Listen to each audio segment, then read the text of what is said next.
ഇതിനിടെ colonel Sophia ഖുറേഷിക്കെതിരെ അധിക്ഷേപ പരാമർശവുമായി മധ്യപ്രദേശിലെ BJP. മന്ത്രി കുൻവാർ വിജയ് ഷാ. സോഫിയ ഖുറേഷിയെ ഭീകരരുടെ സഹോദരി എന്നായിരുന്നു ബി.ജെ.പി. മന്ത്രിയുടെ പരോക്ഷ പരാമർശം. നമ്മുടെ പെൺകുട്ടികളുടെ നെറ്റിയിലെ സിന്ദൂരം തുടച്ചവരെ ഒരു പാഠം പഠിപ്പിക്കാൻ മോദി അവരുടെ സഹോദരിയെ തന്നെ അയച്ചു എന്നാണ് സർക്കാർ പരിപാടിയിൽ ബി.ജെ.പി. മന്ത്രി പറഞ്ഞത്. എന്നാൽ മന്ത്രിയുടെ വാക്കുകൾക്കെതിരെ വ്യാപക വിമർശനമാണ് ഉയരുന്നത്. കുൻവാർ വിജയ് ഷായുടെ പരാമർശങ്ങൾ അപമാനകരവും ലജ്ജാകരവുമാണെന്ന് കോൺഗ്രസ് അധ്യക്ഷൻ മല്ലികാർജ്ജുൻ ഖർഗെ പറഞ്ഞു. ഇന്ത്യ പാക് വെടിനിർത്തൽ ധാരണയ്ക്ക് ശേഷമുള്ള 4ാം ദിനവും ശാന്തമായി കഴിഞ്ഞുപോയി. ഇന്നലെ രാത്രി അതിർത്തിയിൽ എവിടെയും ഡ്രോൺ സാന്നിധ്യം കണ്ടതായോ സൈന്യത്തിന്റെ ഭാഗത്തുനിന്ന് തിരിച്ചടി ഉണ്ടായതായോ റിപ്പോർട്ടുകളില്ല. വെടിനിർത്തൽ ധാരണ നിലവിൽ വന്ന് 4 ദിവസം പിന്നിടുമ്പോൾ അതിർത്തി മേഖലകൾ സാധാരണ നിലയിലേക്കെത്തി.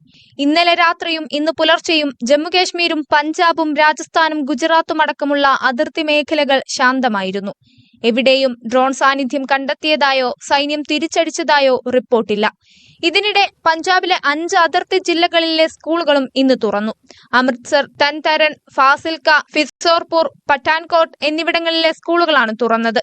ഒരറിയിപ്പുണ്ടാകുന്നതുവരെ രാവിലെ മുതൽ ഉച്ചവരെയായിരിക്കും സ്കൂളുകളുടെ പ്രവർത്തന സമയം. കഴിഞ്ഞ ദിവസം അതിർത്തി മേഖലയിലെ പല സ്കൂളുകളും തുറന്നിരുന്നു. എന്നാൽ ജമ്മുവിൽ സ്കൂളുകൾ തുറക്കാൻ വൈകും.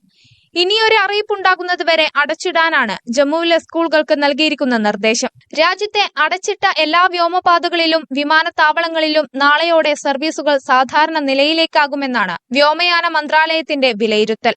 അതേസമയം സംഘർഷ സാധ്യതകൾ നിലവിൽ ശാന്തമാണെങ്കിലും അതിർത്തിയിലുള്ള ജനങ്ങൾ ജാഗ്രത പാലിക്കണമെന്ന നിർദ്ദേശം നൽകിയിട്ടുണ്ട്. പടിഞ്ഞാറൻ അതിർത്തിയിലെ ജില്ലകളിൽ ജനങ്ങളോട് സ്വമേധ ബ്ലാക്ക്ഔട്ട് പിന്തുടരാനാണ് ജില്ലാ ഭരണകൂടങ്ങൾ നിർദ്ദേശിച്ചിരിക്കുന്നത്.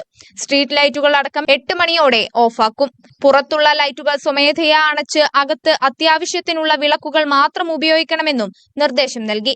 സംഘർഷത്തെ തുടർന്ന് മേഖലകളിൽ നിന്ന് ഒഴിപ്പിച്ച ആളുകൾ തിരികെ സ്വന്തം വീടുകളിലേക്ക് എത്തിത്തുടങ്ങി. ജമ്മുകാശ്മീരിലെ പൂഞ്ച്, ബാരാമുള്ള, കുപ്വാര അടക്കമുള്ള മേഖലകളിലെ ആളുകൾ ഉടൻ വീടുകളിലേക്ക് മടങ്ങില്ല. പാകിസ്ഥാന്റെ കനത്ത ഷെല്ലാക്രമണത്തിൽ നിരവധി വീടുകൾ കേടുപാടുകൾ സംഭവിച്ചിട്ടുണ്ട്. ഇവ യുദ്ധകാലാടിസ്ഥാനത്തിൽ പരിഹരിച്ചു നൽകുമെന്ന് അധികൃതർ അറിയിച്ചിട്ടുണ്ട്. നാശനഷ്ടങ്ങൾ പൂർണ്ണമായും വിലയിരുത്തിയ ശേഷം ജമ്മുകാശ്മീരിലെ ജനങ്ങൾക്ക് നഷ്ടപരിഹാരം നൽകുമെന്ന് മുഖ്യമന്ത്രി ഒമർ അബ്ദുള്ള വ്യക്തമാക്കിയിരുന്നു. News desk, news 18.